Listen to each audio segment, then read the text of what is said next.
अजीमुशान rally है। पाकिस्तान के माएँ बहनें बेटियाँ अपने भाइयों के साथ मिलकर इस बात का इजहार कर रही हैं कि अल-कुद्स का तहफ़्फ़ुज़ हमारे ईमानों का हिस्सा है। क़िबला अव्वल की आज़ादी अरब और अज्जम का मसला नहीं, पूरी उम्मत मुस्लिमा का मसला है। और आज हम अपने फ़लस्तीनी भाई बहनों के साथ इजहार यकजहती करते हुए उनको इस मज़ाहमत पर, उनको इस कामयाबी पर मुबारकबाद देने के लिए जमा हुए हैं कि मज़ाहमत ही में ज़िंदगी है पूरी उम्मत की। इंशाअल्लाह इसी मज़ाहमत के नतीजे में अक्सा भी आज़ाद होगा, इसी मज़ाहमत के नतीजे में कश्मीर भी आज़ाद होगा और इसी मज़ाहमत के नतीजे में पूरे दुनिया के मज़लूमों की दादरसी होगी। इसी मज़ाहमत के नतीजे में जो है वो ज़ालिम क़ुव्वतों को तहे तेख़ किया जाएगा। और ये एक पैगाम है पूरी दुनिया के ज़ालिम क़ुव्वतों को कि उनका वक्त आखिर है। उम्मत बेदार हो रही है, उम्मत खड़ी हो रही है। और ऐसे वक्त में हम मुसलमान हुक्मरानों को भी, मुस्लिम दुनिया के हुक्मरानों को भी ये पैगाम देना चाहते हैं कि आप अवामुन्नास के साथ खड़े हों, आप अवाम की आवाज़ पर, आप उम्मत की आवाज़ पर लब्बैक कहें और अपने फरीज़े को अंजाम दें। फ़लस्तीन के शहीदों का लहू कर्ज़ है उम्मत के कायदीन के ऊपर और उम्मत के सिपाह सालारों के ऊपर, और उनको ये कर्ज़ चुकाना होगा।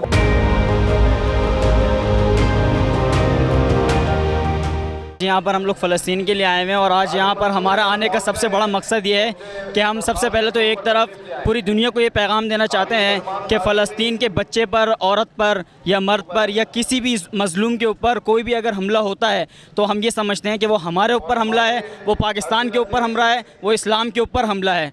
तो दूसरी तरफ हम अपने फ़लस्तीनी भाई बहनों को ये पैगाम देना चाहते हैं कि वो किसी भी किस्म की जो है मायूसी अपने दिल में मत पैदा करें और वो ये ना समझें कि पाकिस्तानी आवाम उनके साथ नहीं है, बल्कि पूरी पाकिस्तानी कौम उनके साथ शाना बशाना खड़ी है इस मुश्किल वक्त के अंदर। और वो बिल्कुल भी पाकिस्तान के हुक्मरानों और बुज़दिल और बेहिस लीडरों को देखकर ये तसव्वुर न किया करें कि ये हुक्मरान पाकिस्तानी आवाम की तर्जुमानी करते हैं, बल्कि पाकिस्तान की आवाम की तर्जुमानी ये है जो आज आप लोग यहाँ पर देख रहे हैं। पाकिस्तान के हुक्मरान बिल्कुल हमारी तर्जुमानी नहीं करते। अगर ये तर्जुमानी कर रहे होते तो ये सिर्फ मजम्मत नहीं बल्कि मुरम्मत से भी काम लेते।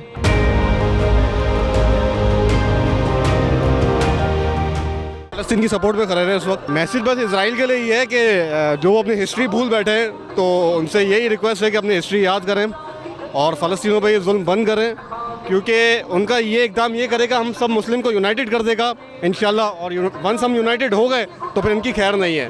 तो वो अपनी बेहतरी के लिए फ़लस्तीन पे ये जुल्म बंद करें। उनको ये सोचना चाहिए कि ये जो इक़दाम है ये इनके अगेंस्ट ही जा रहा है। तो हमारे लिए तो ये बहुत अच्छा है कि हम यूनाइटेड हो जाएंगे और वंस हम यूनाइटेड हो गए तो हम मस्जिद अक्सा को फतह कर लेंगे इंशाल्लाह। लेकिन इनको सोचना चाहिए, इनकी शायद ये दिमाग काम नहीं कर रहा है इस सॉर्ट पे। फ़लस्तीनियों का तो कोई कसूर नहीं है, फ़लस्तीनियों का एक ही कसूर है कि वो मुस्लिम्स हैं और हिस्ट्री में ये हो चुका है कि ये क्लेम करते हैं कि जगह इनकी है। हालांकि ये जगह अगर वंस ये मुस्लिम हो जाएं तो फिर ये अपना क्लेम सही कर सकते हैं, मतलब इस्टेब्लिश कर सकते हैं। लेकिन ये पर्टेन मुस्लिम से करती है, ये कौमियत से पर्टेन नहीं करती है, ये मुस्लिम से पर्टेन करती है। तो वंस ये मुस्लिम हो गए तो ये इनकी है, ये इनकी ज़मीन नहीं हुई ना। तो यही तो हमारा भी क्लेम है कि इनकी ज़मीन नहीं है। ये हम वहाँ से माइग्रेट करके आए थे, फिर हम दोबारा रिटर्न हुए थे वहाँ पर। तो हमारा यही क्लेम है कि वो हमारी ज़मीन है जो कि हमें दोबारा मिलनी चाहिए और उसी बेसिस पर हम वहाँ पर इस्टेब्लिश थे।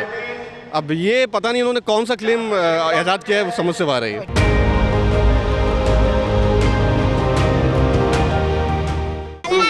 मुर्दाबाद, फ़लस्तीन जिंदाबाद।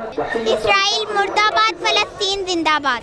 Free Palestine. We want to die for Masjid al-Aqsa. I want to say that all people of Pakistan and Karachi should go for jihad and for Palestine. And I think I want to go to Palestine for jihad, but we all want to go, but we can't go because all of which are in the biggest one. I want to go in jihad, and my mother father said if you do jihad, it will be very good for Allah, and we will have Jannah for jihad. My message is that for Pakistan military should go there, Palestine, and should help Palestinians, and we should help them with military forces and armies and navies.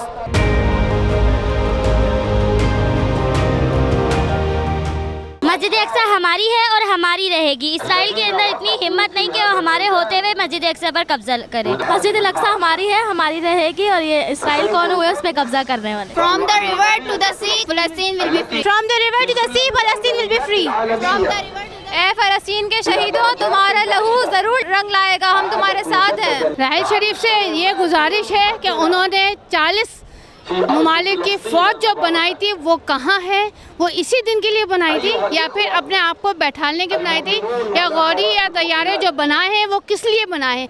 वो सिर्फ धमकी दे दें या हम सबको इजाज़त दे दें, हम खुद वहाँ जाकर जहाद करेंगे, अपने बच्चों को भेजेंगे, अपने घर वालों को भेजेंगे, अगर वो भी कम पड़े तो हम लोग भी जाएंगे जहाद करेंगे। जनाब, मैं तो यहाँ पर आया हूँ अल्लाह के हुक्म पर। अल्लाह ताला ने फरमाया सुबहानल्लज़ी असरा बेअब्दिही लैलन मिनल मस्जिदिल हराम इल्ला मस्जिदिल अक्सा। जब अल्लाह ताला ने मस्जिद हराम से और मस्जिद अक्सा तक को अपना मरकज़ बना दिया, अपनी सरज़मीन बना दी, तो फिर कोई मुसलमान ये कैसे बर्दाश्त कर सकता है कि उस सरज़मीन पे कोई और काबिज़ हो। कम से कम जो एक आदमी कर सकता है वो ये कि एहतजाज में शरीक हो सकता है, जबकि ये काम तो उम्मत मुस्लिमा का है कि वो जमा हो। इसराइल अकेला नहीं है, इसराइल के पीछे एक सुपर पावर है। तो मुसलमानों को भी चाहिए, इतने 56 मुल्क हैं, ये अगर एक बन जाएं, खुला हो तो ये हाथ, बंद हो तो ये मुट्ठी, तो ये हम तागूती क़ुव्वतों का मुकाबला कर सकते हैं। हम अब यहाँ पर इसराइल से एहतजाज करने के बजाय हम उम्मत मुस्लिमा को ये याद दिलाने आए, खुदा के वास्ते अनबिया इकराम की सरज़मीन है, तुम्हारा सरमाया है, तुम्हारा क़िबला अव्वल है, गैरत से जागो जागो जागो। हुकूमत पाकिस्तान अपनी जगह रहते हुए जो काम कर सकती है वो यही कर सकती है कि मुस्लिम उम्मा को मोबिलाइज़ करे। देखें ना, हम यहाँ से रहकर इसराइल पत्थर नहीं मार सकते, पत्थर नहीं फेंक सकते। इस वक्त चाहिए इमरान खान हुकूमत को कि जो अभी शाह महमूद कुरैशी साहब ने किया भी जब गए थे, कि उम्मत मुस्लिमा को मोबिलाइज़ करे, इस एक एजेंडे, एक पॉइंट पे जमा हो कि हमें फ़लस्तीन आज़ाद कराना है, फ़लस्तीन हमारा क़िबला अव्वल है, हमें अपने क़िबला अव्वल को आज़ाद कराने के लिए गैरत और हमियत का मुज़ाहरा करना पड़ेगा। तो हुकूमत पाकिस्तान को चाहिए कि तमाम इस्लामी ममालिक को मोबिलाइज़ करे, जमा करे। ये हल नहीं है कि हम यहाँ से कोई मिसाइल मार दें, नहीं, मैं ये बिल्कुल इसके फेवर में नहीं हूँ। सब एक जगह हों और एक जगह अगर एक दफ़ा जमा हो जाए, एक दफ़ा एक मकसद कर लें, तो दुनिया की कोई ताकत फिर मुसलमान उम्मा को पीछे नहीं कर सकती।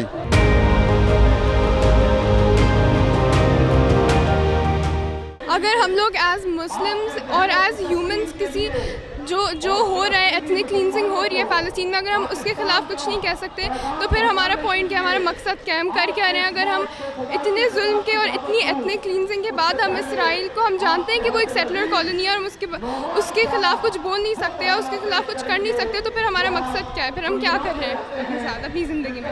मुझे ऐसा लगता है कि जो आउटरीच है ये मरनी नहीं चाहिए, क्योंकि यूजुअली क्या होता है कि ट्रेंड्स बनते हैं, 2 हफ्ते चलते हैं और फिर सब ख़त्म हो जाता है।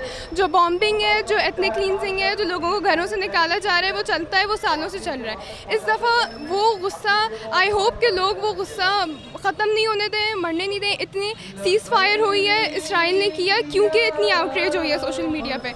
होपफुली ये कंटिन्यू रहेगी जब तक फ़लस्तीन को अपना लैंड वापस नहीं मिलता।